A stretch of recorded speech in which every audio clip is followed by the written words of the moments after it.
Boa tarde a todos os espectadores da Taba TV. Aqui o programa Falou e Disse. Hoje é sexta-feira, dia 10, e são exatamente 15 horas e 2 minutos. A Taba TV amanhã completa um mês de vida e nós já estamos com a quantidade de espectadores muito grande, muito boa, uma quantidade de inscritos muito grande. E hoje, no programa Falou Disso, nós vamos receber o nosso amigo, que é freguês da casa, nós já entrevistamos diversas vezes, o Luiz Gonzaga Melo Beluso, perfeito? Nosso amigo que é economista e professor, e vamos discutir algumas coisas aqui que são interessantes. Um economista, segundo Keynes, né? Ele precisa também ser matemático, historiador, estadista e filósofo. Nós vamos aqui exatamente usufruir da experiência do Beluso, que ele tem exatamente todas essas qualidades. Seja bem-vindo à Taba TV, Beluso. Muito obrigado, Leon, Helena. Estou aqui às ordens para esparramar minhas ignorâncias. Olha só. Helena, por favor. Pois é, eu ia começar dizendo que você é um intelectual e como poucos, né? Um homem letrado. Eu digo que é quase uma enciclopédia. Aliás, eu sei que você tem uma biblioteca, eu ia falar sobre essa biblioteca, mas eu já estou vendo aqui atrás. Quantos volumes mesmo tem essa biblioteca? Helena, eu não gosto de falar disso, mas já que você perguntou e como você é minha amiga, eu vou responder. Tem aproximadamente 14 mil volumes. Olha só. Então, você já até vai doar, essa vai ficar para a posteridade, essa tua biblioteca, né? Vai ser Biblioteca Nacional. Eu vou doar para a Universidade Estadual de Campinas, se eles quiserem. Para Campinas, claro. Se eles quiserem, né, eu vou destinar a eles esse meu, que graças a eles que eu consegui acumular, né, porque eu fui, ao longo dos anos, desde que eu comecei a estudar, ainda na faculdade de Direito, de Filosofia, eu tenho livros. Eu tenho um livro aqui do tempo do meu seminário, viu? Eu fui seminarista dos jesuítas. Pois é. Um padre me deu, olha, veja que um padre que voltava da Universidade Gregoriana, na época do João 23. Você se lembra do João 23? Vocês se lembram, né? Aham, claro. João 23, que era um papa assim voltado para as questões da vida, né, católica, mas também sobretudo da situação das pessoas mais frágeis, né?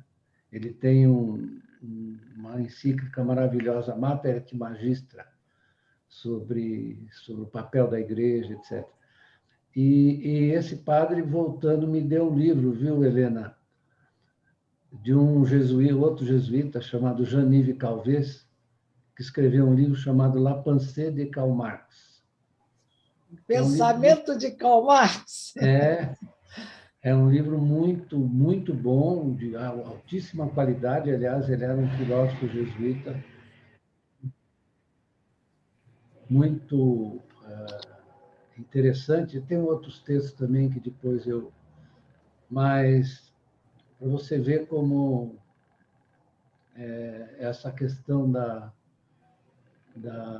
sua relação com o mundo, com as coisas, para mim, passa sempre pela leitura dos grandes autores, né?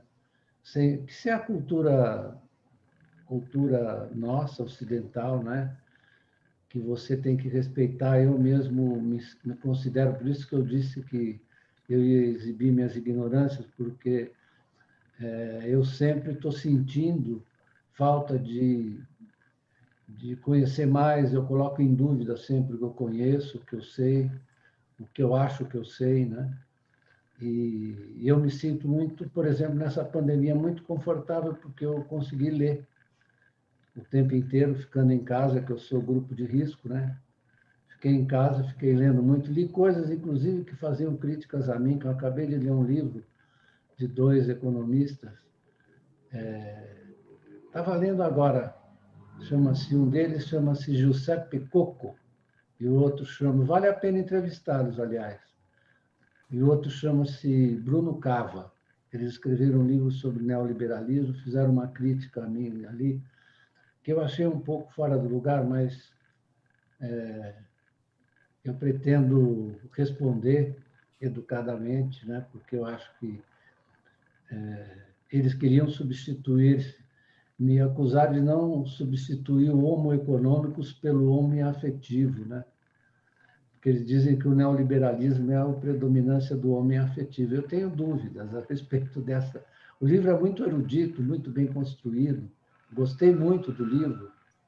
Inclusive, eu acho que a crítica me faz pensar e responder de uma maneira civilizada e educada. E acho que Elegante, né? elegante, sim, não pode ficar bravo porque foi criticado, porque isso só acontece com as Forças Armadas brasileiras, né? Pois é, mas, o Beluso, eu quis falar dos livros porque eu acho que nos dias de hoje é importante a gente marcar essa importância do conhecimento, porque está havendo um desprezo, né? E as pessoas acham que é muito, sabe, que essa mediocridade que deve ser a tônica, e a gente tem que estar contra isso, né? Não sei se nós estaremos nadando contra a corrente, mas eu acho que é por aí. Por isso que eu quis chamar a atenção para essa tua qualidade de leitor e bom leitor, não é mesmo? Mas olha só, nos últimos governos, né? E você até conhece melhor do que ninguém, porque você passou pelo governo Dilma, assessorou um pouco a Dilma em alguns momentos, o governo Lula, depois veio o Temer, enfim. E agora estamos em um novo governo aí bem estranho, mas eu acho que a gente assiste, apesar disso, há um mesmo discurso sob o ponto de vista econômico, que é dizer sobre a necessidade de fazer ajuste fiscal, não é mesmo? Então, e o governo não deve ultrapassar, é uma ladainha, né? Isso é repetido, repetido, repetido, que o governo não pode ultrapassar o teto dos gastos públicos, né? Então, que isso seria uma insensatez, e em nome do equilíbrio fiscal, né? Eu acho que a gente acaba minimizando a importância de se investir em cultura, em educação, em saúde, em saneamento e tudo mais que o país precisa, e muito, né? Para continuar o processo de desenvolvimento, que a gente, eu acho que recuou, nós estamos andando para trás, no meu entender. Então, eu queria saber de você como é que você vê essa questão, né? Por que vocês, hoje, economistas de uma linha chamada heterodoxa, vocês são contra essa ladainha de ajuste fiscal, de teto de gasto, etc., etc. Eu queria que você explicasse didaticamente, como só você sabe fazer, o que é que está, por que isso está ultrapassado. Quero aproveitar a sua pergunta e complementar dizendo o seguinte: a quem interessa o ajuste fiscal? Bem, essa não é uma resposta que exigiria quase que um curso sobre política fiscal, moeda, crédito, numa economia capitalista, né? O que falta um pouco para a discussão e é difícil de se levar a cabo, se desenvolver, é olhar o conjunto da obra, né? Quando se fala no problema fiscal, você está se referindo, procurando discernir uma questão dentro de de uma economia que funciona no seu todo de uma determinada maneira. Então, vamos começar com a receita fiscal, né? Você tem uma estrutura fiscal com vários impostos, né? Que só se transformam em receita do Estado. A estrutura fiscal é um conjunto de impostos que é uma espécie são várias bocas que vão engolir o que vai ser criado. O que vai ser criado é a renda. Então, a receita fiscal vai para o governo só quando ocorre a formação da renda. Agora, como é que ocorre a formação da renda? Eu estou falando de uma maneira muito elementar. Ocorre porque as pessoas gastam. O Estado gasta, as empresas gastam, as famílias gastam. Quem é que tem preeminência? Quem é que tem, na verdade, poder originário de gastar? Né? Ou é o Estado ou é o setor privado. Aliás, há uma articulação entre o poder de gasto dos dois, não é? Porque você tem, na verdade, a fonte originária do gasto do Estado, que passa pelo setor bancário, etc., que cria moeda, cria renda, de modo que as pessoas e o próprio Estado possam se apropriar dela.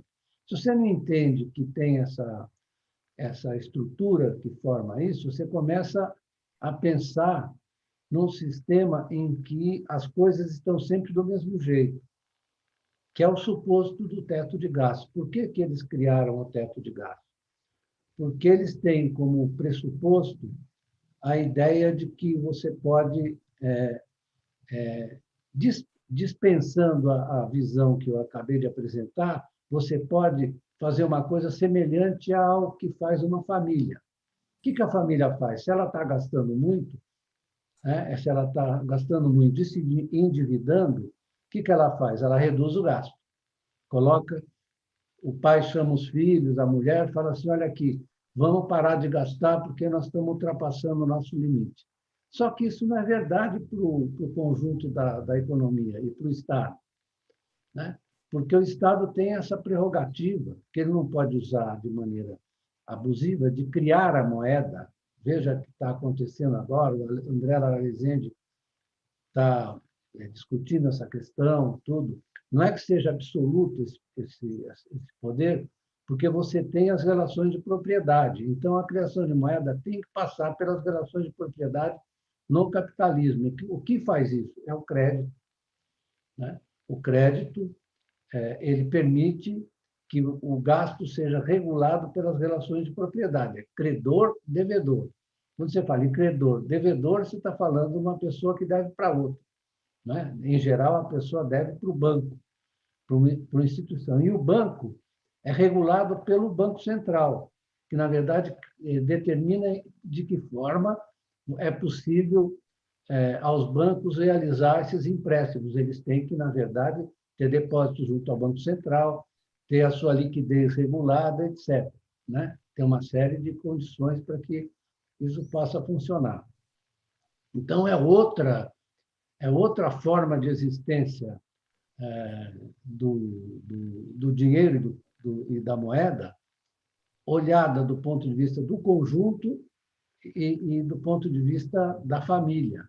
Você não pode transpor o que ocorre com uma família, né, que tem, de fato, as suas limitações, porque, em geral, e na maioria das vezes, a família tem uma fonte de renda, ela tem um emprego, uma fonte de renda, ou tem propriedade, uma fonte de renda, né? E, portanto, seu gasto está limitado por essa condição. Já no caso do Estado, isso não é verdade, né?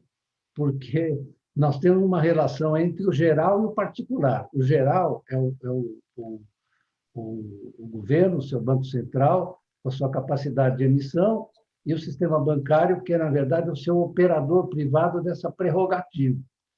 Então, não dá para confundir as coisas. E o teto de gastos é uma coisa primária, tosca. Tanto que, como diz o meu amigo José Francisco Gonçalves, que é economista, foi meu aluno, ele diz assim que o teto de gastos é um engano que eu gosto, porque toda hora você está rompendo o teto de gastos, inventando um jeito de romper o teto de gastos. É um engano que eu gosto, porque é inviável. inviável. Se você, digamos, aprisionar a economia no teto de gastos, você vai ter problemas como está tendo agora, como já está tendo agora. Quer dizer, a recuperação podia ser uma recuperação muito mais efetiva, muito mais abrangente, com um auxílio emergencial maior. O que eles fizeram? A redução do auxílio emergencial para impedir que o teto de gastos seja violado, mais violado do que está sendo. Você fica inventando expedientes. É o engano que é o expediente. Vamos criar aqui uma outra forma para dizer que a gente está gastando, mas não está violando o teto de gastos. Então, é uma coisa, é um espetáculo francamente ridículo. Mas do Né? ponto Os de outros vista... países têm essa preocupação, outros países, desenvolvidos, inclusive? Bom, você sabe que, na verdade, isso foi predominante. Não, ninguém tem teto de gastos, mas tem certas regras fiscais, né, que foram adotadas ao longo dos últimos 40 anos, né, e que, na verdade, preconizavam um equilíbrio fiscal intertemporal ao longo do tempo, né? Mas ninguém colocou assim um teto de gastos. E a crise de 2007, 2008, não sei se as pessoas estão se dando conta disso, né? Ela suscitou um abandono dos bancos centrais das políticas chamadas de meta de inflação, né? Porque dos anos 80 para cá, os bancos centrais foram sendo, na verdade, ajustados às regras que eram preconizadas, que não reconheciam o fato de que as economias capitalistas ela têm tendência a promover estabilidade financeira, né? Então, se nós formos observar, é impressionante a resistência dos economistas a respeitar os fatos, a respeitar os acontecimentos, né? Vamos olhar o seguinte, dos anos 80 para cá, quantas crises financeiras ocorreram? E eles estavam lá dizendo que basta a política de metas de inflação. Depois vamos falar a política de quantas crises ocorreram. Eu vou citar aqui. Em 87 teve começa com a crise da dívida externa em 80, né? Da qual nós somos vítimas e continuamos sendo do ponto de vista da maneira de pensar. Crise da dívida externa em 80, né? Vamos dizer, essa inaugurou. Depois, em 87, teve um choque negativo na Bolsa de Valores americana, que foi rapidamente contornado pelo Federal Reserve, rapidamente contornado. Depois tivemos a crise japonesa do final dos 80, começo dos 90, que as pessoas esquecem. Tem uma tremenda crise financeira no Japão, decorrente da abertura financeira, que o Japão era um país que tinha um sistema bancário muito voltado para dentro e tal, para financiar o crescimento japonês, e diante da valorização do dólar, houve uma reunião no Louvre, né, em que eles obrigaram os japoneses a abrirem a economia e a valorizarem o ien, chamado Endaka. No que aconteceu isso, a abertura financeira promoveu uma bolha dentro da economia japonesa, uma bolha na bolsa, uma bolha imobiliária. O que aconteceu? Uma recessão de 10 anos no Japão. A economia japonesa estagnou por 10 anos. Aí depois veio a crise asiática, né? Não é isso? Veio a crise asiática. Primeiro teve a crise da serpente monetária europeia, no começo dos anos 90, a crise da Libra, etc, etc. Depois veio a crise asiática, 97, 98. E aí tem a sequência. 99, o Brasil teve que abandonar a tal de regime cambial do Plano Real. A Argentina veio logo depois, né, com a crise dela. E, em seguida, nós tivemos uma crise do dot-com, das empresas de Tecnologia. Tecnologia, e depois veio a crise de 2007 e 2008. E os caras continuam falando a mesma coisa. Quer dizer, então não aconteceu nada. Agora, os modelos que eles usavam, reconhecido por eles mesmos, o Blanchard e outros, usavam modelos que não tinham dinheiro no sentido mais amplo. Tinha dinheiro como facilitador das trocas, mas não tinha dinheiro como objetivo do enriquecimento. Então, não tinha dinheiro. Quer dizer, você descaracteriza, não tinha dinheiro, não tinha banco, né? Nos modelos que eles usavam, porque eles estavam muito satisfeitos, que é chamada grande moderação. Durante muito tempo, a inflação ficou muito baixa no mundo inteiro, até ajudou as estabilizações na América Latina. Por quê?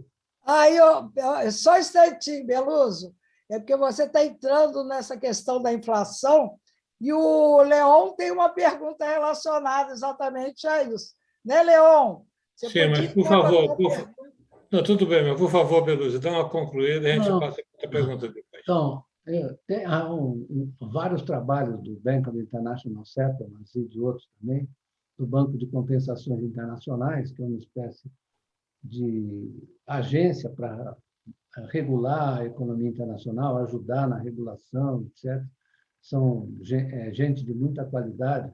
E tem um economista lá chamado Claudio Borio, que escreveu vários artigos mostrando que a baixa inflação dos anos 90, sobretudo, né, tem muito a ver com a presença chinesa, porque os chineses jogaram os preços dos bens industrializados para baixo, a despeito deles terem provocado sempre uma elevação do preço das commodities, da qual nós nos beneficiamos, eles jogaram o preço dos bens industrializados para baixo, né? Há vários artigos escritos por ele, eu recomendo até que, se alguém tiver curiosidade, leia. E não se pode dizer que o Borio seja um heterodoxo ainda, que eu acho que ele é, mas ele está disfarçado. Ele está se disfarçando. Então, nós tivemos um período de baixa inflação que, na verdade, se espalhou pelo mundo a partir desse peso crescente. Hoje, a China tem uma participação na manufatura global de 29%. É a maior participação, maior que a americana, maior que a alemã, etc. Então, os preços das manufaturas chinesas afetam muito os preços globais. E só para os produtos intermediários, produtos finais, etc. Então, esse fenômeno estrutural foi muito importante para explicar o que se chamou a grande moderação. Mas a grande moderação, viu, Leon? Viu, Helena? Ela veio junto, na verdade, com nenhuma moderação do ponto de vista dos mercados financeiros. Aí, como a inflação estava muito baixa, né, as taxas de juros baixas, o mercado americano, por exemplo, o mercado americano financeiro nos anos 90 e nos anos 2000, que levou à crise de 29. Tem que olhar as relações que tem no mercado financeiro americano com o resto do mundo. Então, o que aconteceu? O mercado americano, que é muito profundo, financeiro, líquido, ele recebeu um afluxo de capitais. Eu posso mostrar para vocês a impressionante as curvas de expansão, né, do mercado financeiro a partir dos anos 80. Você bota o dedo ali na curva, começa nos anos 80. É uma incursão de fluxos financeiros para dentro do mercado americano que jogou as taxas de juros para baixo.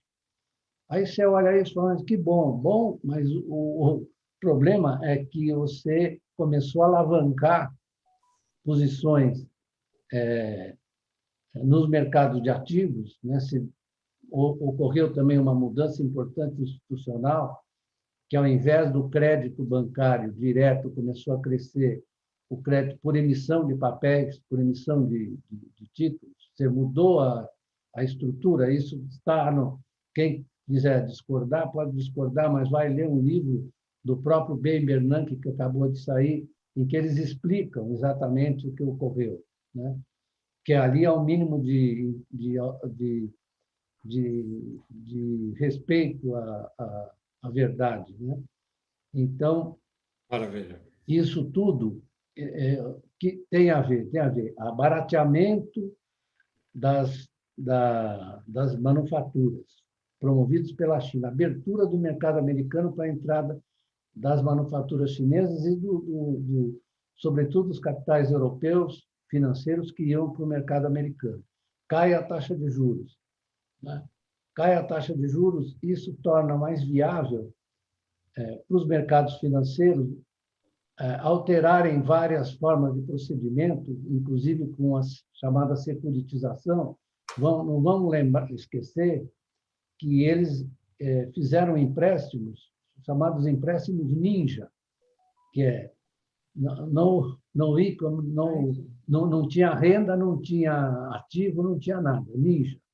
Certo?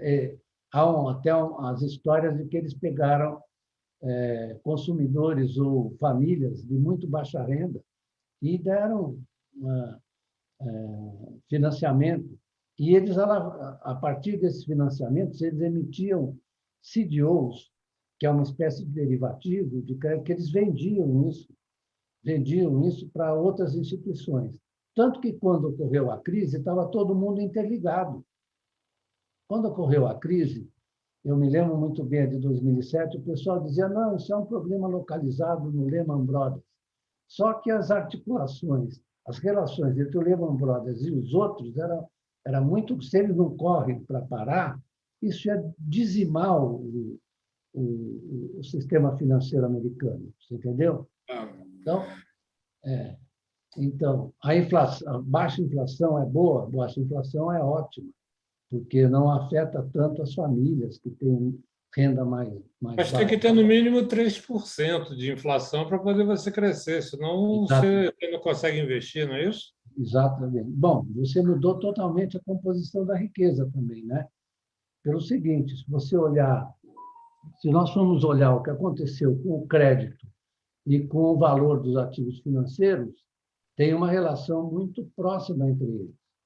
Quer dizer, há vários estudos que foram feitos disso, eu sempre me valho deles para afirmar, que mostram o seguinte: o que cresceu mais nos últimos 40 anos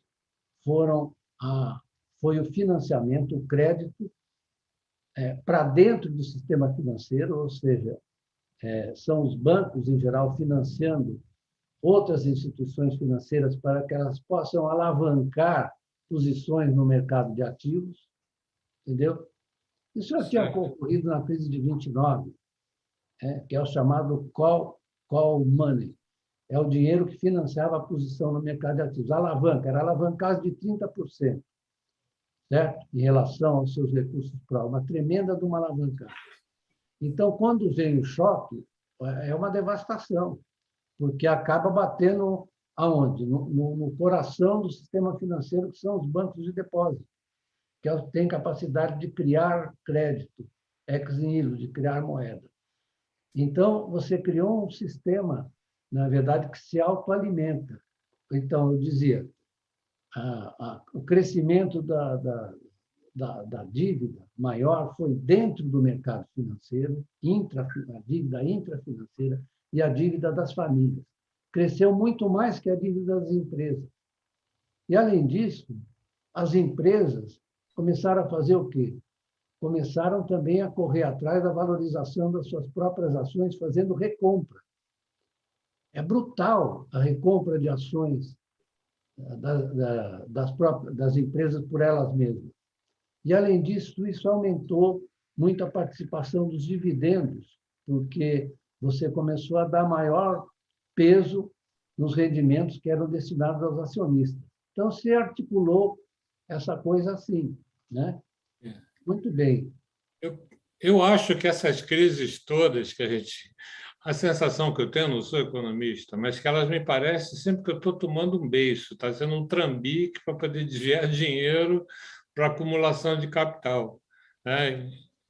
Então, Mas, Leon, você tem razão, mas é um problema sistêmico, é, porque é um problema sistêmico. A roda gira assim, a roda gira assim. Então, é uma articulação estrutural, né?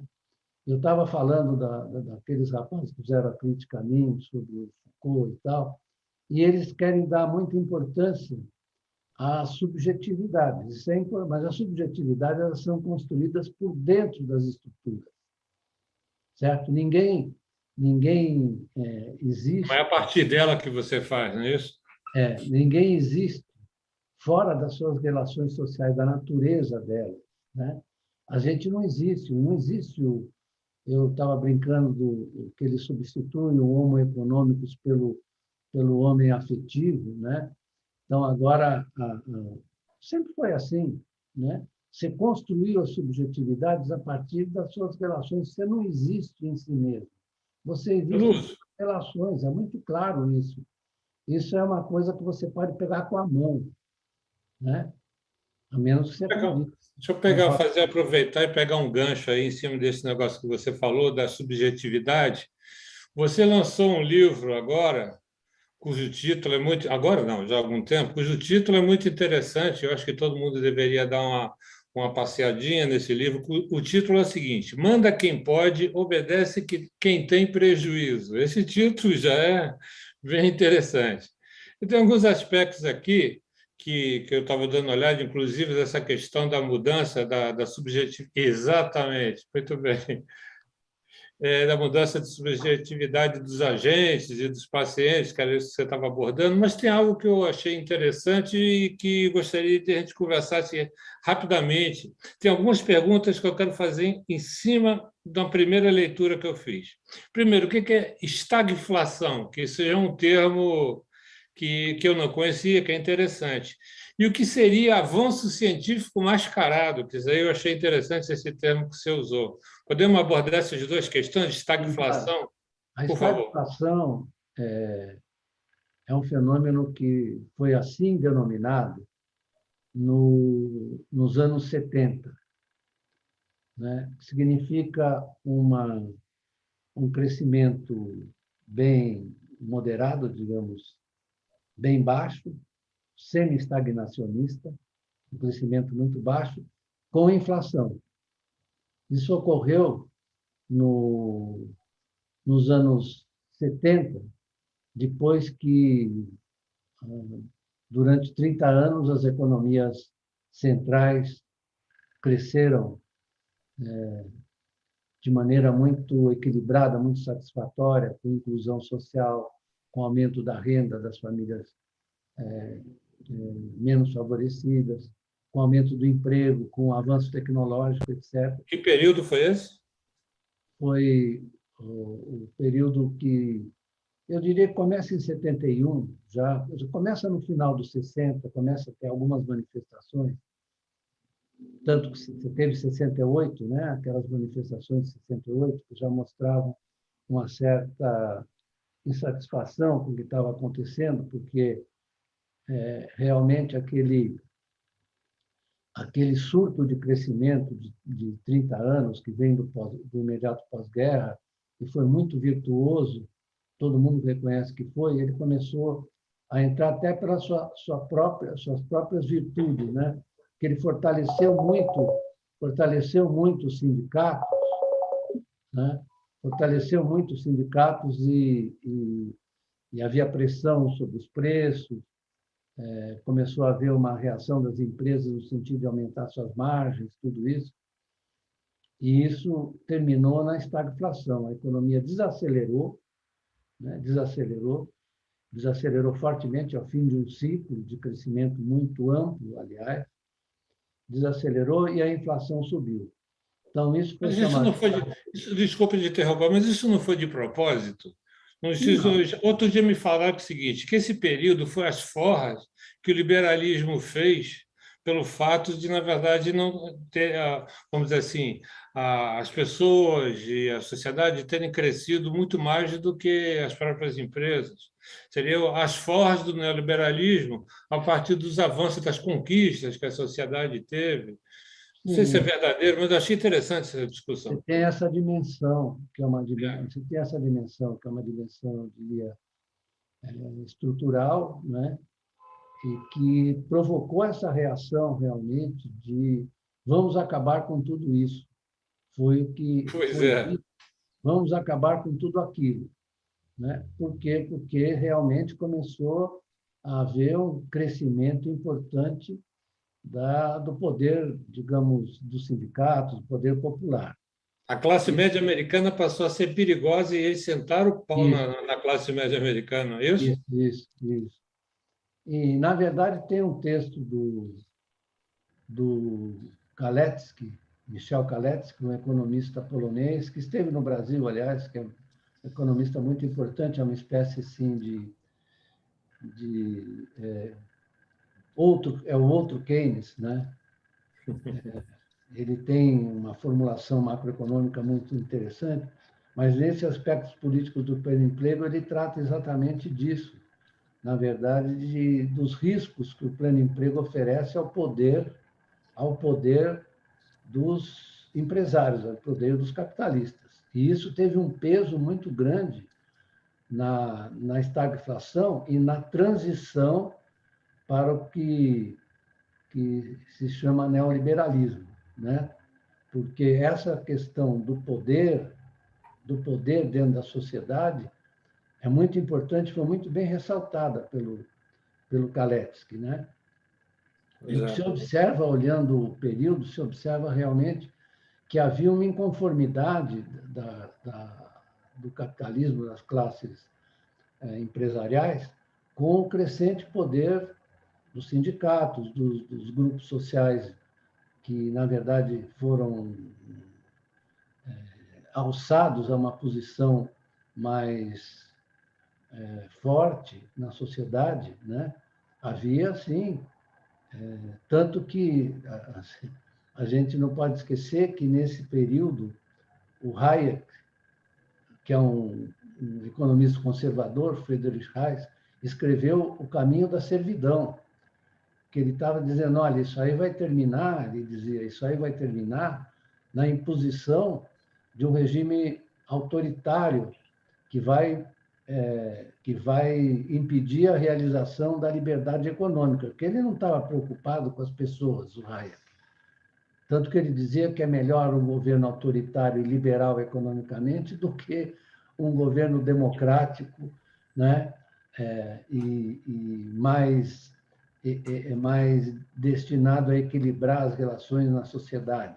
Então, ele fala, é melhor, eu prefiro uma ditadura a uma economia democrática que afete os princípios do liberalismo econômico. Aí está, que é o tal negócio que eu estava discutindo, o texto dos meninos, né? Que eles não levam em conta esse ponto de vista que são as relações de poder engendrar as subjetividades criadas pelo movimento do capitalismo, né? E aí, essa crise da estagflação, que termina com quem? Com a Margaret Thatcher na Inglaterra, e, mais importante, o Reagan nos Estados Unidos, que, na verdade, ele é que dá o pontapé inicial, na verdade, ele é o cara que se exprime assim, né?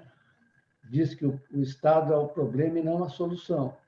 Mas isso em 1926 era a mesma coisa, colocado exatamente o discurso de 1926. Tinha uma desregulamentação muito grande, todo mundo podia fazer o que quisesse no mercado de mercado financeiro, e o Reagan, né, começou, e o Bush conseguiu desregulamentar tudo.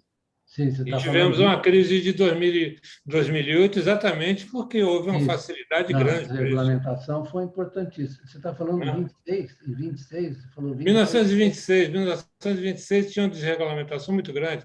E Não, os naquela anos, época, os anos 20 era um período de total desregulamentação. Os anos né? 20, todos, Só todos os todo. anos 20, o pós-guerra. na verdade, você saiu da guerra com a tentativa de reanimar o capitalismo, o padrão ouro e tudo, e deixar com que os mercados funcionassem. Eu estava contando que, em 29, antes para fomentar a bolha da Bolsa, você tinha os bancos americanos fomentando isso, investindo e alimentando com crédito a valorização dos ativos. Tanto que depois da crise, o que o Roosevelt fez? Em 30, o Roosevelt separou os bancos comerciais dos bancos de investimento, das associações de poupança e empréstimo, que são importantes no americano por causa da casa própria. Ele separou isso. E a desregulamentação que fez, juntou tudo de novo. Quer dizer, eles eliminaram, isso foi feito sobretudo pelo Clinton, que é um presidente democrata. O Clinton é que, na verdade, concluiu esse processo de eliminação da separação. Quando você fez aqui a reforma financeira dos militares, o Roberto Campos, que ele fez aqui, ele reproduziu a estrutura americana anterior, a que separava o banco de comercial, o banco que recebe depósito do banco de investimento, das associações de poupança e empréstimo, etc. Né? Ele criou o BNH, né? Que é um banco que financia. Ele fez uma espécie de cópia daquilo, só que aqui não funcionou exatamente dessa maneira, mas ajudou, de qualquer maneira, ao crescimento brasileiro dos anos 70. Mas, voltando para o neoliberalismo, você tem toda a razão. Nos anos 90, o seu Clinton concluiu aquilo que o Reagan tinha começado, né? E aí, isso foi dando aso a essas formas de financiamento, de utilização de títulos privados para aumentar a capacidade de ganho das instituições financeiras, né? Você teve uma articulação por dentro muito forte entre os bancos e as demais instituições financeiras, né? E quando eu vejo as pessoas falando que agora você tem fintech, etc., isso, na verdade, se deixar da sua própria sorte, vai terminar numa outra centralização do controle, porque nós não podemos esquecer que o sistema financeiro é o sistema de coordenação de uma economia capitalista monetária. Ele é que é o sistema de coordenação, ele é que é o que manda, ele é que determina a alocação de recursos, etc., né? A distribuição de recursos, porque não há nada que ocorra nessa economia sem dinheiro. E não há nenhum dinheiro que possa nascer dessa economia sem a participação dos bancos, do sistema financeiro, etc. Então, o poder está com eles, o poder de fato. Não adianta você vir com... Isso é a essência, para contrariar os meus amiguinhos que falaram aquilo lá, a essência do neoliberalismo é esse poder, né? Esse negócio está pegado, hein? Olha só. Tem que dar uma resposta para esses meninos aí. Não, eu vou dar, mas delicadamente, porque o livro deles é bom. Claro. Mas olha só, Helena, antes de passar a palavra para você fazer a pergunta, eu queria só falar o seguinte: tem aqui o Sérgio de Caldieri, está aqui no nosso chat, já mandou um abraço a todos, assim como o Daniel De Luca, perfeito, Ângela Lopes, e inclusive já fizeram perguntas aqui. Mas, por favor, Helena, vai lá. Não, é porque eu ia fazer uma pergunta para o Beluso, quem é que mandava, né, no país? E aí eu citava vários órgãos, enfim, todo o sistema, mas ele já respondeu, ele disse que quem manda é o mercado, ou seja, o poder financeiro. Então, essa pergunta eu já não vou fazer mais, né? Agora, eu queria que ele fizesse um balanço, voltando para o momento atual que ele está vivendo, uma espécie de uma análise do país e do povo brasileiro, uma espécie de análise, mas de balanço também, de quem mais perdeu ou quem mais ganhou nessa pandemia, né? E considerando vários aspectos, né? Poder aquisitivo, poder salarial, consciência política, capacidade de articulação, desenvolvimento tecnológico, desenvolvimento empresarial. Mas eu acho que essa minha pergunta, que eu tinha pensado a priori, ontem, assistindo o jornal da TV Cultura, havia uma matéria sobre São Paulo, dizendo o quanto São Paulo, nessa crise toda da pandemia, como ele cresceu. Ele agora é uma potência dentro do país Brasil. E aí, quer dizer, você que é aí de Sampa, eu quero que você também coloque essa história. É só São Paulo? A pandemia só deu espaço para São Paulo? Eu não estou entendendo. Helena, não dá nem para responder isso aí, não é uma coisa séria. Isso é clara utilização de uma TV pública para propaganda política. Um negócio até meio triste, né? Naturalmente, dada a posição, São Paulo perdeu posição nos últimos anos do ponto de vista da sua potência manufatureira e industrial, né? Perdeu razoavelmente, ainda é isoladamente o estado que tem maior participação na formação do valor agregado na indústria, mas perdeu muito e, de uma certa forma, também se transformou não sei se vocês se lembram que até os anos final dos 70, o Rio de Janeiro tinha uma bolsa de valores, né? É. Não Claro. tem mais. Não tem mais. Perdeu a bolsa está concentrada, todo o poder financeiro está concentrado em São Paulo, né?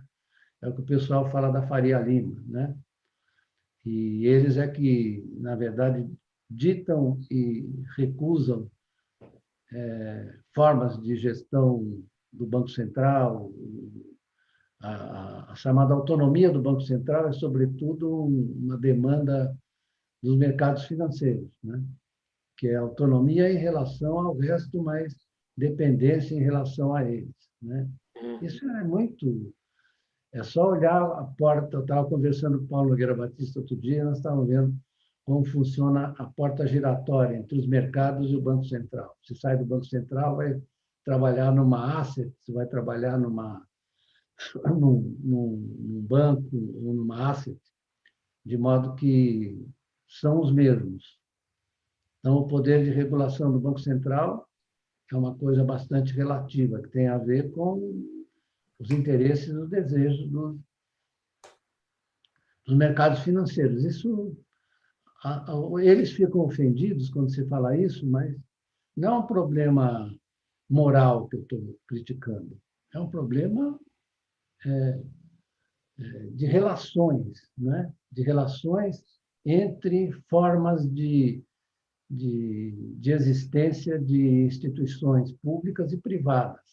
É isso que funciona aqui desse jeito, né? Como funciona em outros países capitalistas também. Em alguns momentos na história, os reguladores ganharam uma certa preeminência, uma certa autonomia, mas nos últimos anos, esses anos da desregulamentação, o que aconteceu é que os bancos centrais viraram subservientes, servos dos mercados financeiros, cada vez mais, né? No pós-guerra, você teve... há uma literatura vasta sobre isso, eu nem vou ficar dizendo aqui, né? No pós-guerra, realmente, na Europa, sobretudo, mas também nos Estados Unidos, as pessoas se esquecem que havia tabelamento de taxa de juros nos Estados Unidos, até o começo dos anos 80, até meados dos anos 80. É incrível isso, né? Então, aí havia uma certa autonomia das instituições públicas em relação às instituições privadas no que toca à gestão monetária do crédito, etc. Agora, você inverteu tudo, né? Com algumas diferenças, eu diria, nos Estados Unidos e na Europa, sobretudo nos Estados Unidos, em que o Fed se transformou no único provedor de liquidez do sistema depois da crise de 2007, né? E hoje a interdependência, a dependência dos mercados em relação às políticas de injeção de liquidez do Fed são muito grandes, né? São muito intensas. Então, isso não quer dizer que subjetivamente tivesse mudado as condições. É que as condições objetivas obrigaram a tal ponto essa mudança que o Fed tem hoje o controle. Realmente, eu diria que se o Federal Reserve resolver recuar das suas políticas de provimento de liquidez, os mercados capotam. Qualquer sujeito do mercado financeiro minimamente informado e capaz, ele vai reconhecer que se o Fed parar, os mercados capotam. Essa valorização de ativos aí, porque não tem essa história, viu, Leon e Helena, não tem essa história no mercado financeiro de reversibilidade. Você volta calmamente, para de valorizar e você volta calmamente para o nível de preços anterior que ninguém sabe qual é, o que é bom, o que é ruim. Não tem bom e ruim. Tem simplesmente a expectativa de que vai crescer, de que vai valorizar. Você entra na bolsa, compra as ações, isso é verdade para os indivíduos, é verdade para as instituições, achando que o seu estoque de ativos vai se valorizar, né? Então, nesse momento, a articulação por dentro o Fed, ele enfia para comprar ativos, na compra de ativos, ele enfia 120 bi por mês, né? Se ele parar, a reversão não vai ser uma reversão assim tranquila, né? Aquela frase bem brasileira, nós vai, mas nós volta. Nós não volta, não. Não volta coisa nenhuma.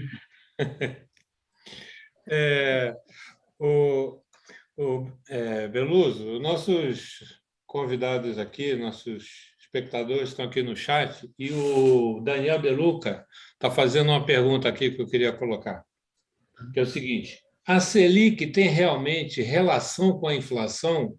Quais as implicações deste último aumento?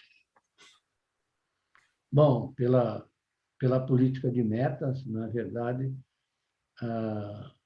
a gestão monetária de metas de inflação, ela tem como fundamento o manejo da taxa básica de juros, da Selic, né? Então, a suposição é de que a Selic está sempre voltada para as expectativas de inflação futuras. A função da Selic, como eles, usando o modelo deles, né? A função da Selic é ancorar as expectativas. É dizer o seguinte: olha, nós estamos subindo a taxa de juros para que o mercado entenda e responda de maneira adequada, né? Porque o Banco Central, na verdade, ele está se dirigindo ao controle das expectativas futuras da inflação, está sempre voltado para frente. Então, esse é um instrumento que na verdade, se tornou generalizado no mundo inteiro. Aliás, sempre foi de uma maneira assim. Houve um momento em que, nos anos 70 mesmo, por influência do Milton Friedman, havia a ideia de que era possível controlar os agregados monetários, né? Como isso ficou claro que não era possível, dada a capacidade de inovação dos sistemas financeiros, das pessoas, etc., em operar de modo a criar outros agregados que saíram fora do controle. O Paul Volcker, que eu conheci bem, convivi com ele nos anos 80, ele, em 79, deu uma paulada na taxa de juros para recuperar a hegemonia do dólar, sobretudo, e nós entramos pelo cano com a crise da dívida externa, que nós estávamos com dívida externa acumulada em torno de uns torno de uns 70 bilhões de dólares. Olhando pelos valores de hoje, parece porcaria, mas na época não era, não. Então, depois disso, na verdade, foi ganhando peso, até por conta das teorias das expectativas racionais, etc., começaram a ganhar peso a ideia da política de metas, né? E isso prevaleceu dos anos, sobretudo a partir dos anos 90 para frente, ele se generalizou e foi adotado como forma canônica de controle da inflação. Temos uma outra pergunta aqui do nosso. Já concluiu, desculpa.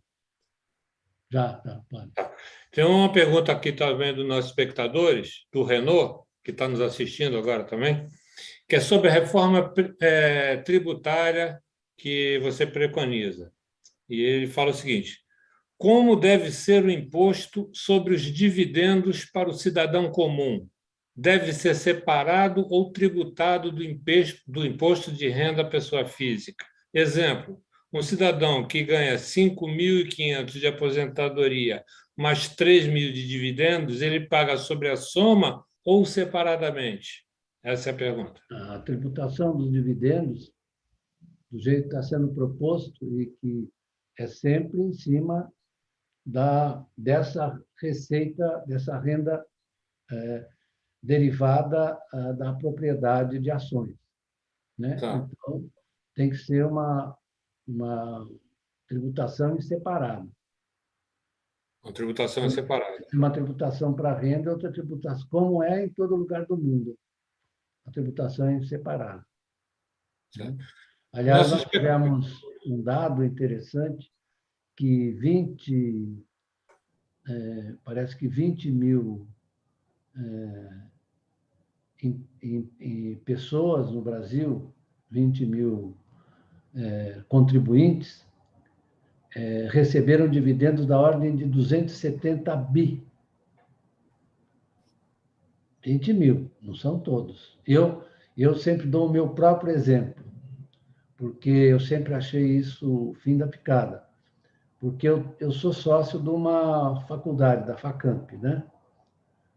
E eu era remunerado com dividendos e não pagava imposto, que é o fim da picada. Porque só o Brasil e a Estônia não têm tributação sobre dividendos. Nós não estamos numa companhia lá muito grande coisa.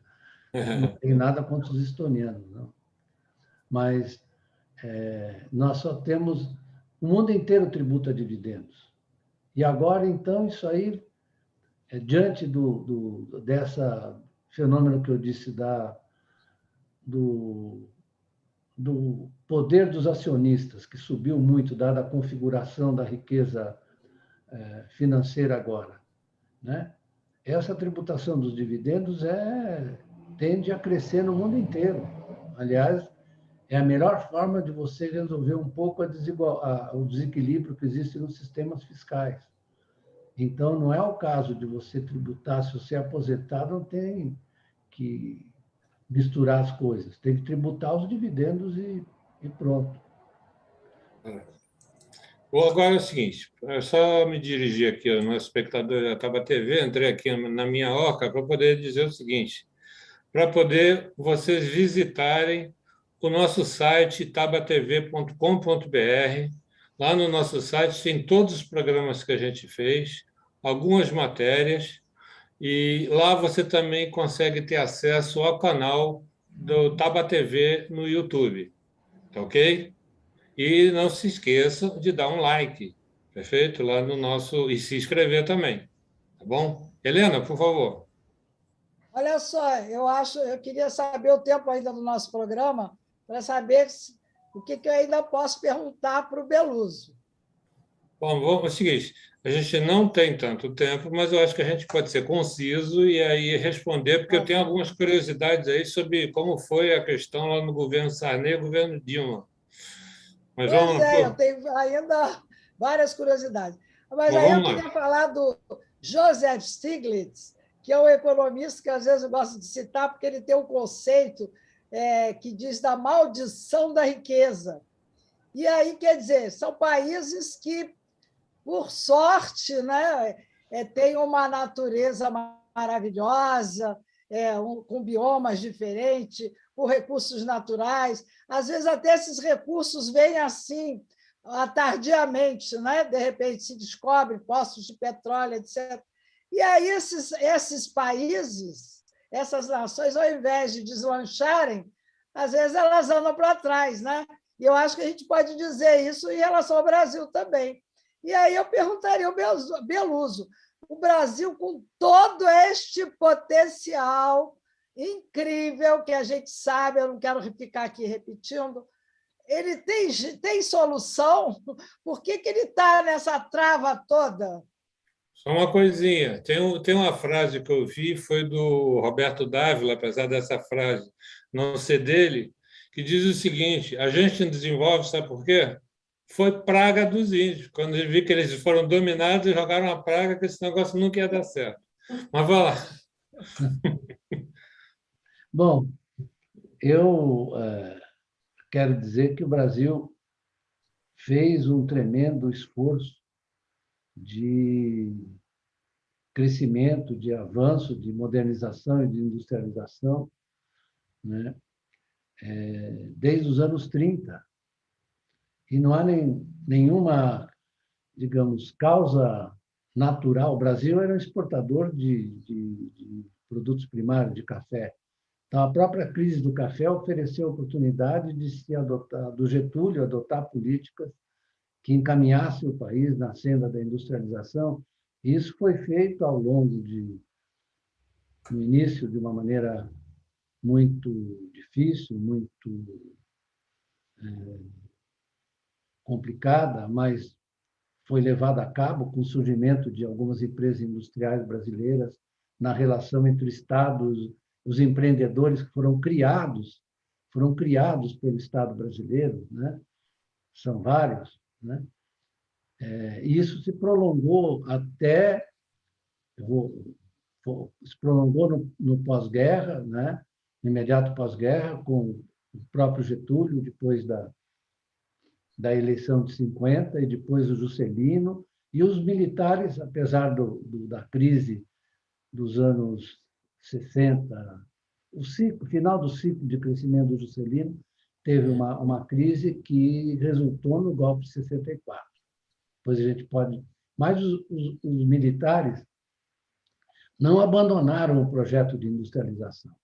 Ao contrário, nós tivemos um avanço na industrialização brasileira que se prolonga entre momentos difíceis, como o choque do petróleo, depois a adoção do segundo PND, mas o Brasil deu curso ao processo de industrialização com problemas, evidentemente.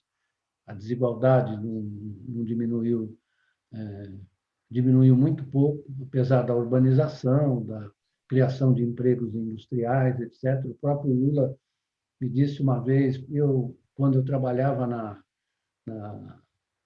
naquela empresa sueca, qual era a Volvo, né? Trabalhava na Volvo, ele falou para mim assim, mas eu tinha oferta de emprego toda hora, eu podia sair de um e ir para outro, né? A despeito do avanço o avanço da desigualdade se dá sobretudo porque no processo de desenvolvimento isso ocorre realmente se você não tiver medidas compensatórias, porque, em geral, as pessoas que estão no comando das empresas, etc., têm mais capacidade de se enriquecer do que aqueles que estão na força de trabalho, etc., né?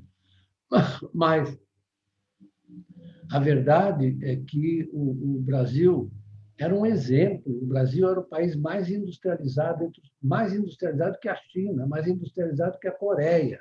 Não vamos nos esquecer disso. Não vamos nos esquecer disso, isso até o início dos anos 80. Então, vocês vejam o tamanho da regressão que ocorreu aqui.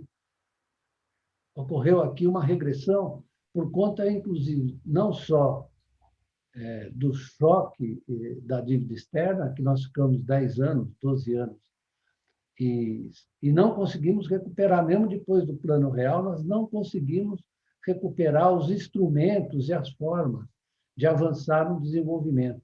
Isso é o que eu sempre gosto de dizer. Uma coisa é uma coisa, outra coisa é a mesma coisa. A ascensão da China tem a ver, a regressão do Brasil tem a ver com a ascensão da China, né? E aí não adianta você falar da biopolítica do poder, como dizem os meninos, né? Querem dizer que isso, na verdade, afetou as subjetividades, que são um problema sistêmico, é um problema de estruturas, né? É claro que isso depende da ação humana, só que a ação humana estava enclausurada em certas visões. É só olhar 1994. O que aconteceu em 94 com o Plano Real? Agora a gente precisa parar com essa intervenção do Estado. Essa foi a visão deles. Para com a intervenção do Estado. Então, a culpa da crise externa não era do endividamento externo, era da intervenção do Estado. Só que eram as duas coisas. A intervenção do Estado foi feita de maneira imperfeita porque recorreu ao endividamento externo. Essa que é a história. Uma coisa é uma coisa, outra coisa é a mesma coisa.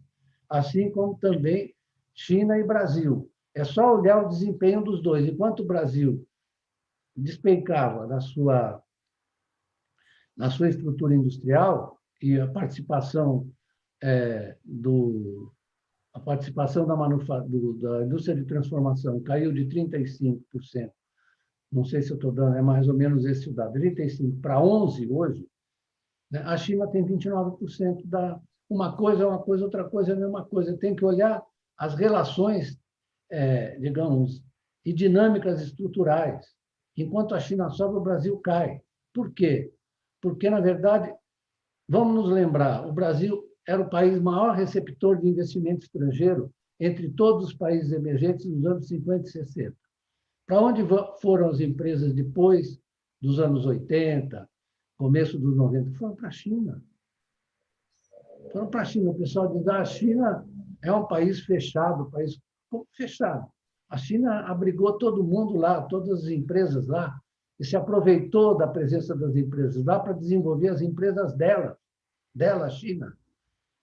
Então, se você não olha esse movimento do ponto de vista do conjunto da obra, né, que é muito bom você falar em economia nacional. Quando você fala em economia nacional, você implicitamente está dizendo que essa economia é nacional porque existe um ambiente internacional.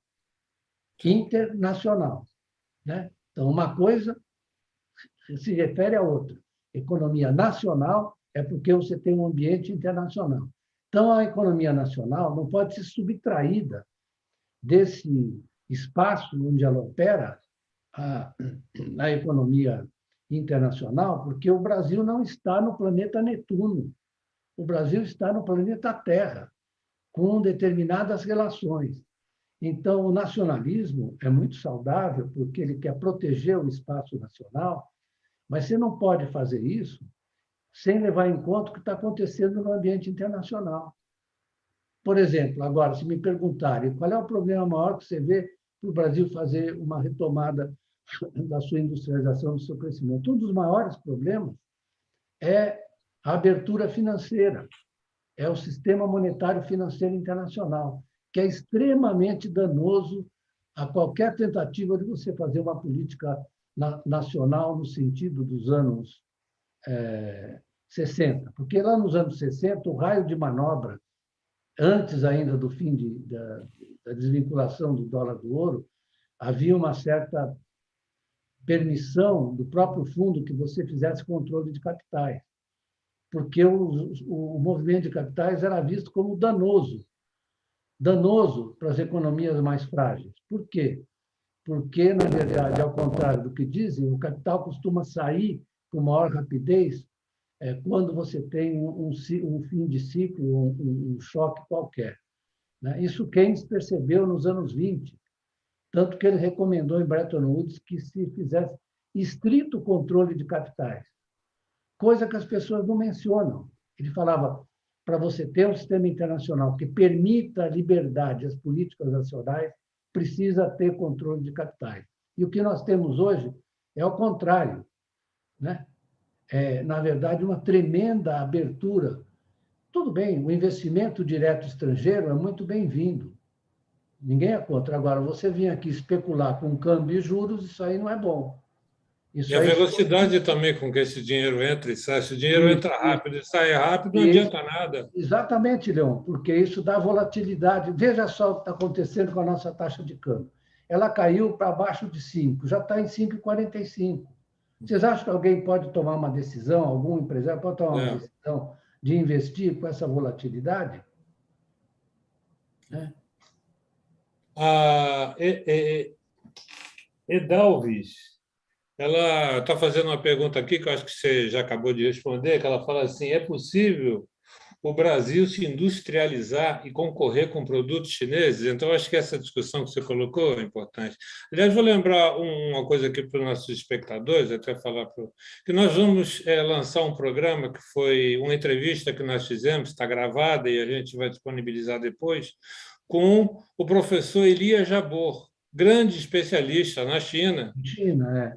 Isso, eu acho que ele já sabe mais sobre a China do que os próprios chineses, porque ele estudou tanto isso. Tem 25 anos que ele estuda sobre isso, e ele deu uma entrevista para a gente espetacular. E aí eu acho que vocês vão entender exatamente porque, como que foi o desenvolvimento chinês, como que as coisas acontecem lá dentro da China, tanto do ponto de vista político, econômico, social, ele domina bastante.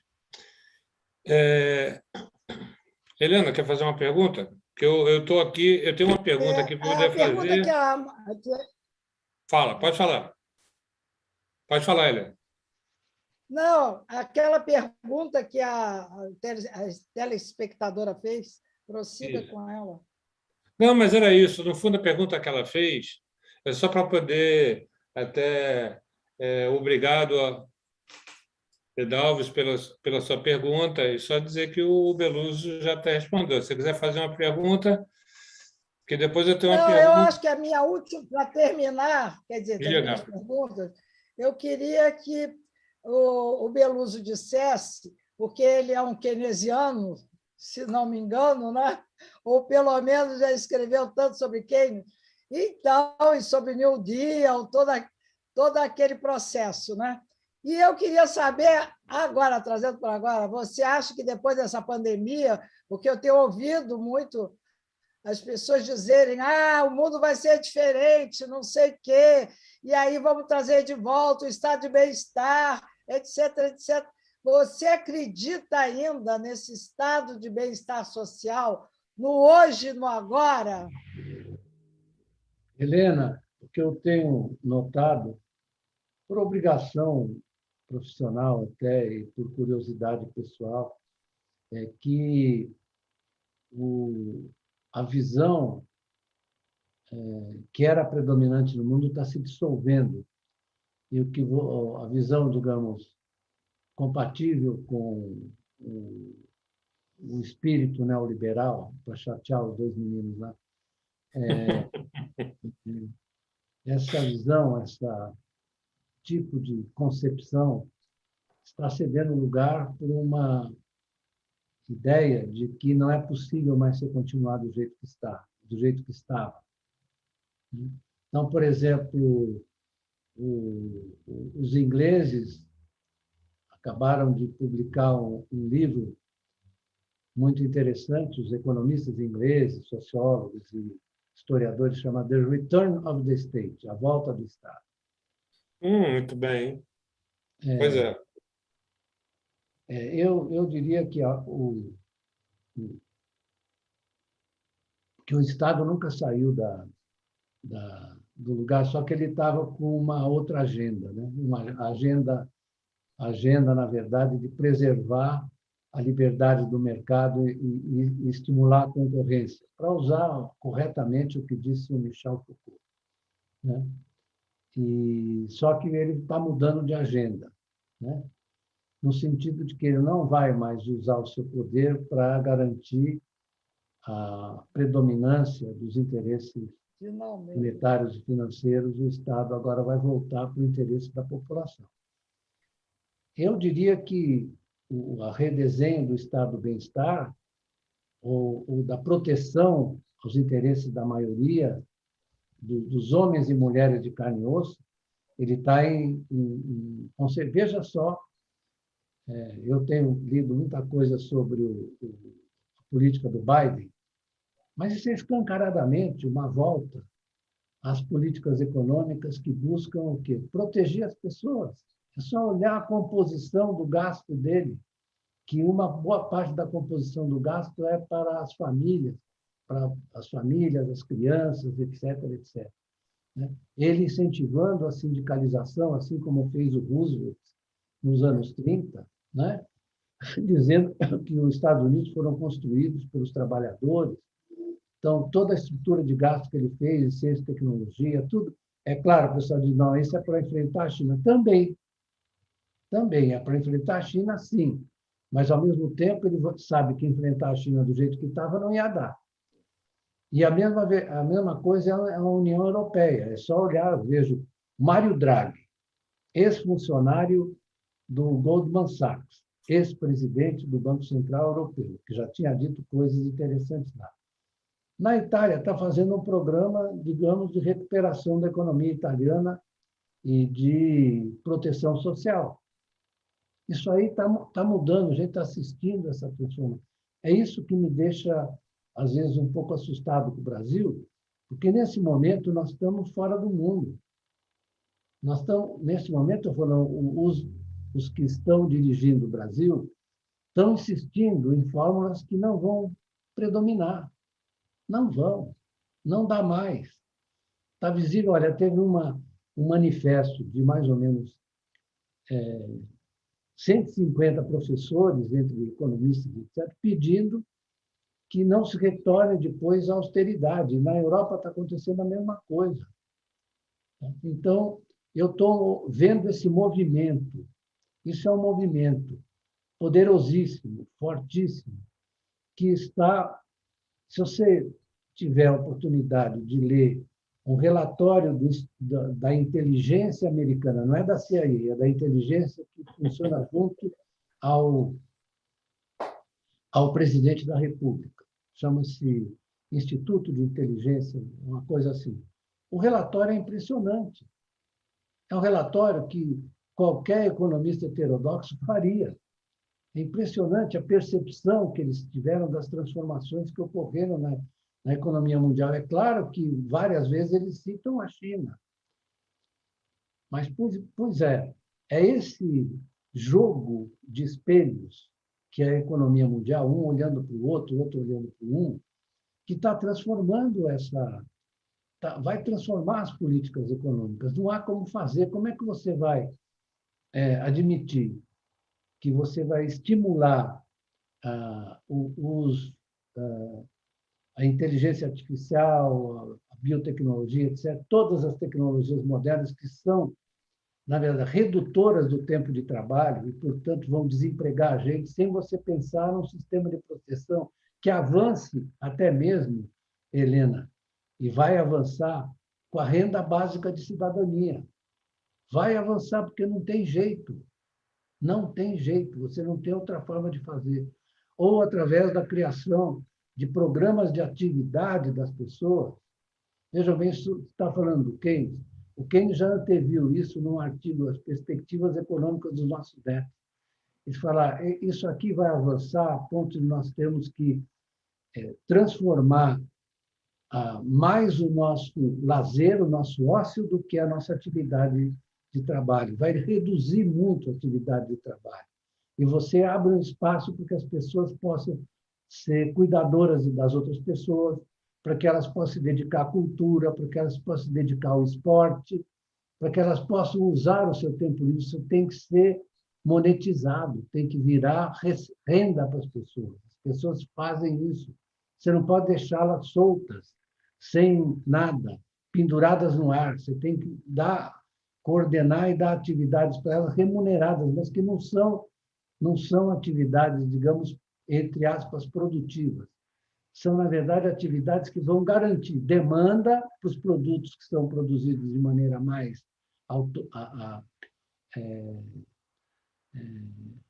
com menos tempo de trabalho, mais tecnificada, né? Você garante demanda para esses produtos e, ao mesmo tempo, garante uma vida decente para as pessoas. Isso está sendo definido em vários países. Vários países. Belu, você está me deixando, assim, até me tranquilizando, dando um certo ânimo, porque a visão que eu tenho é que o capitalismo está indo na direção da distopia. Então, talvez esse período Se de- agora se é deixar, como...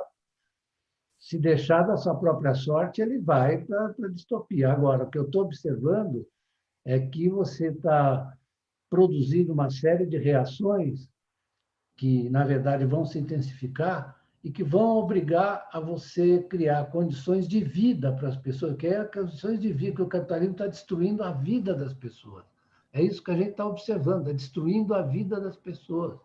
Veja só o caso do Brasil, que é pavoroso em matéria de precariedade do emprego, de tempo parcial, de renda das pessoas. Isso é inviável, não é viável. O que é tempo parcial? O sujeito trabalha, ele vende pacote de tempo, como diz um filósofo italiano chamado Bifo Berardi, vende pacotes de tempo. É o entregador de comida, é o cara do Uber. Ele trabalha mais tempo, mas ele, na verdade, recebe muito menos que ele está vendendo um pacote para uma plataforma dessas. Que esse é o maior exemplo de como você pode, sem assalariar a pessoa, senão ele não é seu assalariado, ele é um autônomo, e aí sim você cria a ilusão de que ele é um empreendedor de si mesmo, né? Mas não precisa recorrer ao Foucault para falar disso, né? Isso já vem de longe, muita gente sabia. Então, isso que está acontecendo é que você está destruindo as relações salariais e está aumentando a dependência da pessoa em relação àquele que manda nele.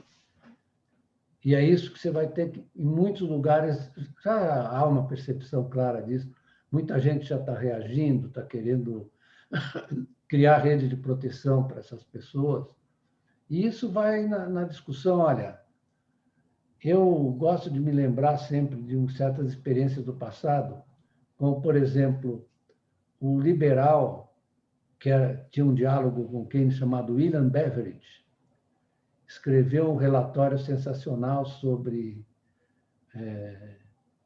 o que devia ser feito no pós-guerra para proteger as pessoas, né? Ele é uma das espécies do pai do Estado Social inglês. É o pai do Estado Social inglês. E ele dialogou muito com o Keynes. Eles tinham essa visão, digamos, humanizadora, vamos falar humanista, humanizadora da vida social e Qual o econômica. nome dele? Pode falar. William Beveridge. Certo. William Beveridge, vai lá que você vai achar o relatório dele, que é muito bonito. Aproveitando esse gancho, que aí eu já chegando mais para o final do programa, e a gente já começa a tentar pensar no futuro também, né? Em cima dessa análise que você fez, imaginando que o Brasil, nas próximas eleições, mude de rumo e venham governos que sejam mais próximos da social-democracia ou algo parecido com isso, né? Uma composição que não seja com essa característica desse governo que está aí, você vê a possibilidade de construção de um governo popular democrático? Essa é uma pergunta política, mas o que é mais importante é o seguinte: o que você acha? Quais são as suas hipóteses para o Brasil, vamos dizer assim, empreender para poder melhorar, para poder exatamente sair dessa situação que ele está e dar algum salto econômico, volte a se recuperar, entendeu? E consiga se industrializar, consiga melhorar a economia para os brasileiros. O que Não, eu você, acho quais são que as suas propostas? eu não vou falar quais são as minhas Tá. preocupações. A primeira delas é que a vitória nas eleições presidenciais tem que ser acompanhada de uma formação muito bem montada e favorável no Congresso Nacional. Que aí, se nós tivermos uma convergência entre a visão do presidente e os pontos de vista da maioria do Congresso, fica muito mais fácil. Eu acho que o Brasil tem um problema na sociedade, que foi um avanço muito grande de um conservadorismo tosco, né? Parece que ele está restrito a 25% da população, né? Mas é preciso ter muito claro que nós não podemos descuidar da formação política e de valores dentro da sociedade, né? Explicar realmente o que faltou, eu acho, nos governos anteriores, foi essa ideia de que nós precisávamos levar ao grosso da sociedade uma ideia a respeito dos direitos deles, por que eles têm direitos, por que, na verdade, eles são sujeitos de merecedores de atenção, etc., por que eles têm que também se juntar para lutar por isso, né? Ou seja, a formação das subjetividades, aí eu concordo, a formação das subjetividades é importante, né? É preciso explicar que eles merecem respeito, eles têm direitos, etc., e que esses direitos estão consagrados na legislação social, na legislação econômica e social, né? Para eles se verem como protagonistas também, como sujeitos dessa construção. Acho que isso é muito claro na visão do Lula, por exemplo. Vejo isso muito claro, que ele percebe isso, que foi um déficit nos governos anteriores do PT. E eu não estou dizendo que a gente deve se restringir ao PT, a gente tem que formar uma base muito bem articulada, né? Dentro das forças, digamos, que são defensoras do liberalismo político, do Estado de Direito e, portanto, da extensão dos direitos a todos os cidadãos, né? Os direitos sociais. Esse foi o princípio básico do Estado do bem-estar social, que os direitos não se restringem aos direitos civis, simplesmente, mas também incluem os direitos econômicos. Mas como alavancar a economia? Depois que você construir essa base política, eu lhe digo, né? Você tem que retornar. Eu disse, vamos olhar, eu vou contar uma história antes de terminar. Em 79, os chineses, depois, já em 1979, vieram ao Brasil, uma delegação chinesa. Veio para ouvir dos brasileiros a experiência do desenvolvimento brasileiro.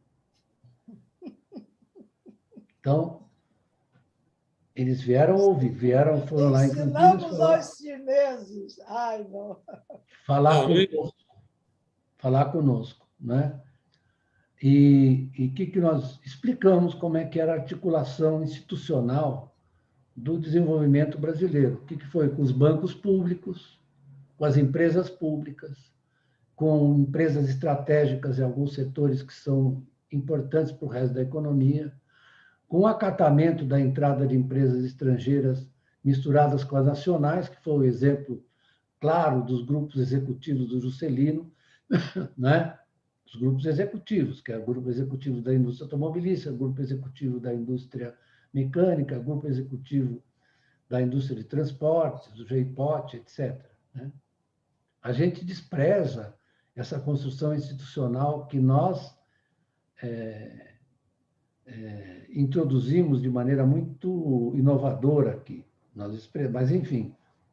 Esses grupos, esses grupos, na verdade, eram setores que se reuniam junto com o governo para poder discutir questões ligadas ao desenvolvimento. Eram formados por técnicos, economistas e técnicos do setor com o setor privado.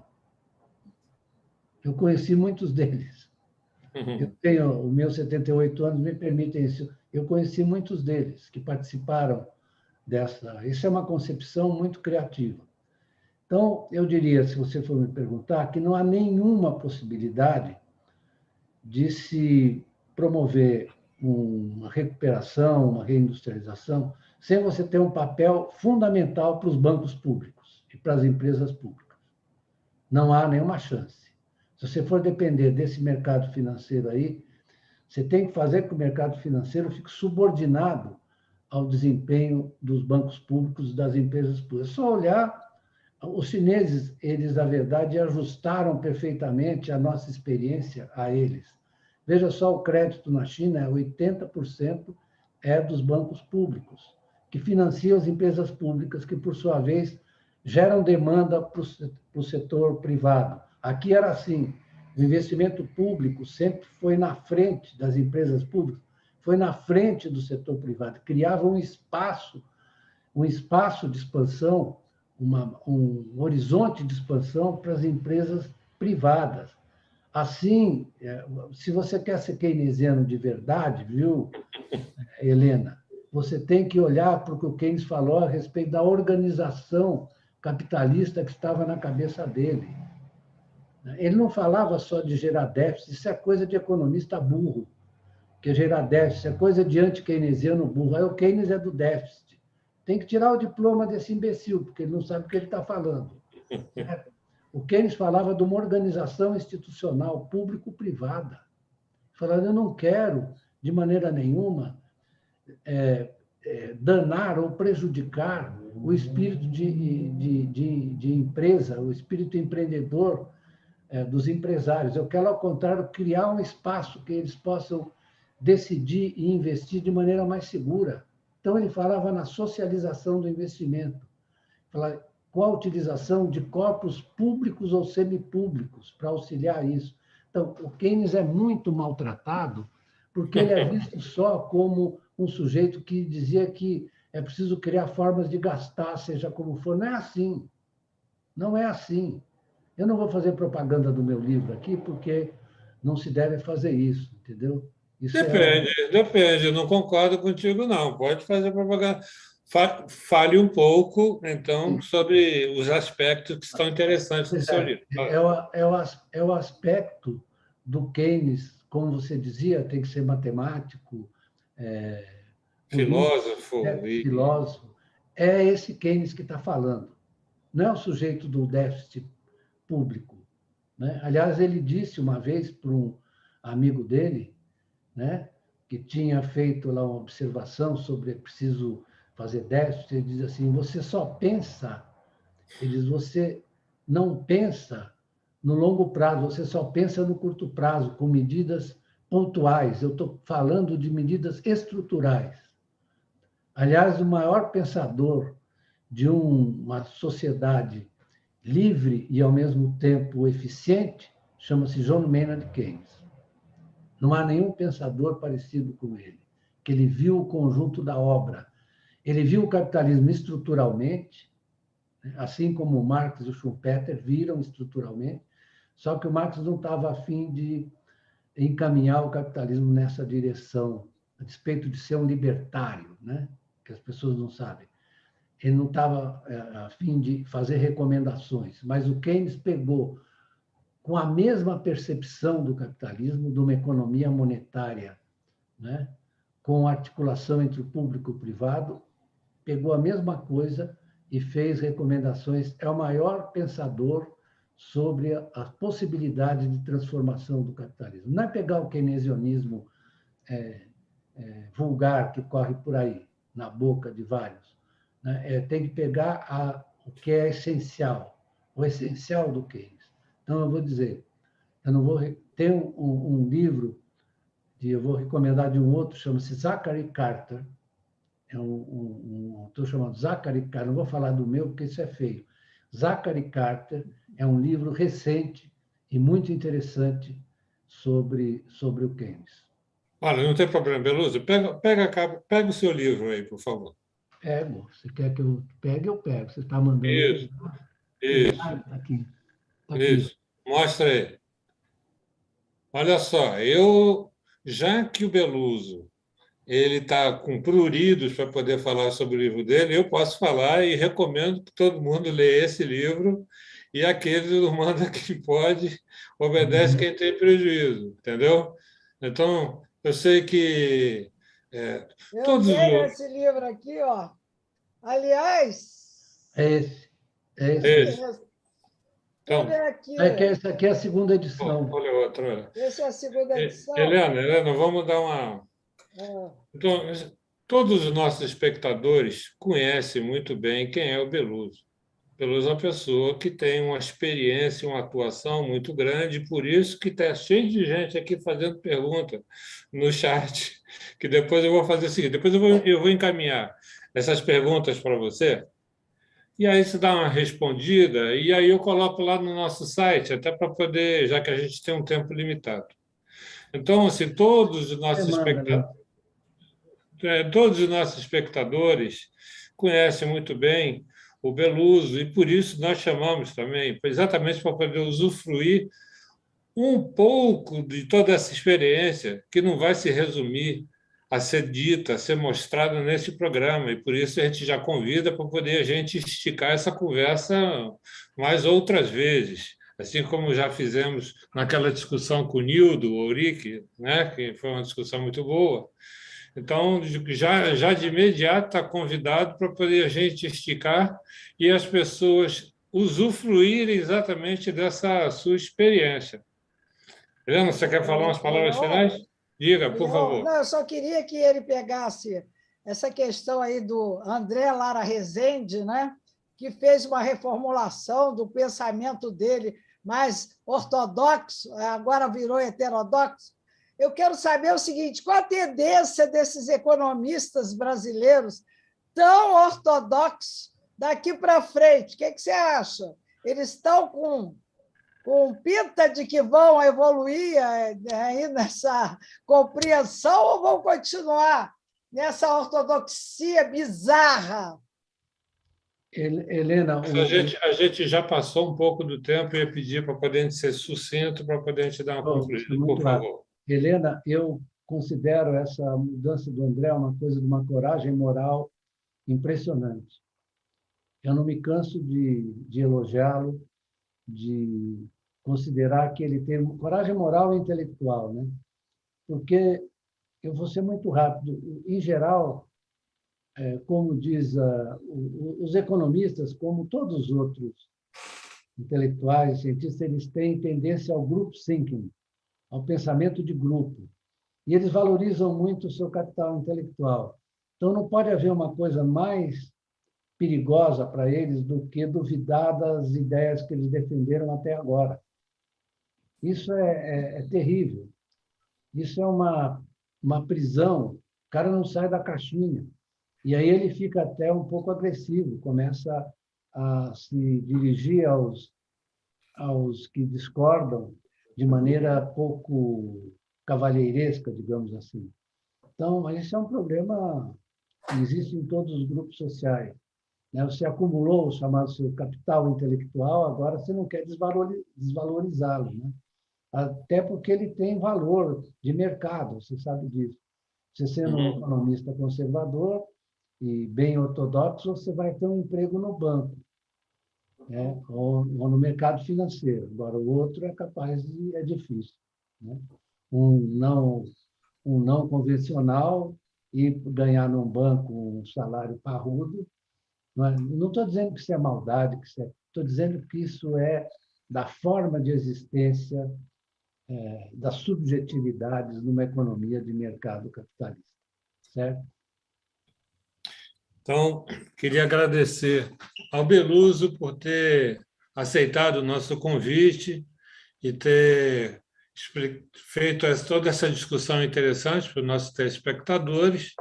E eu queria dizer aos nossos telespectadores do programa Falou e Disse que deem um like aí no YouTube, se inscrevam-se e, se vocês quiserem acessar qualquer uma das matérias que foram publicadas no site, tem que fazer assim por causa do nosso software aqui, que não é tão bom, não. Meu dedo vai desaparecendo.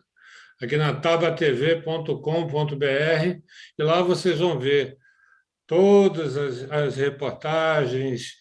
Temos outros programas que não é só o Falou e Disse. A gente tem um programa chamado Mulheres de Luta e Resistência, um programa onde são entrevistadas pessoas que estão na luta pela questão do feminismo, da questão do movimento negro. Temos também alguns programas de saúde.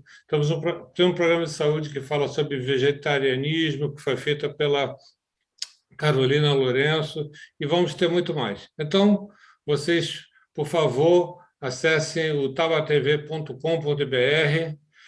São 16h41. Agradeço a todos. Mais uma vez, Beluso, muito obrigado. Pode dar suas palavras, as considerações finais para os nossos espectadores aqui da Taba TV. Olha, eu queria reiterar o que eu disse no começo, que eu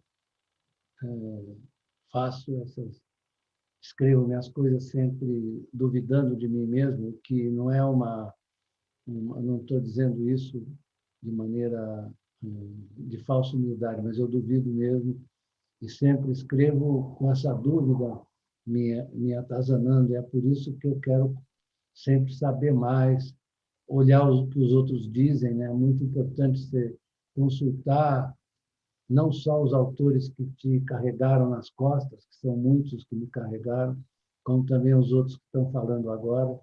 Então, isso é uma aventura do espírito humano que tem que ser feita com o maior desassombro, com a maior liberdade. Desassombro e, ao mesmo tempo, respeito pelo que você recebeu do passado, viu? Porque o que está acontecendo agora é que as pessoas, estou notando que as pessoas têm resistência à leitura, à percepção do que foi dito, né? E a importância do que foi dito de vários ângulos. Então, acho que isso é uma coisa perigosíssima para as sociedades contemporâneas.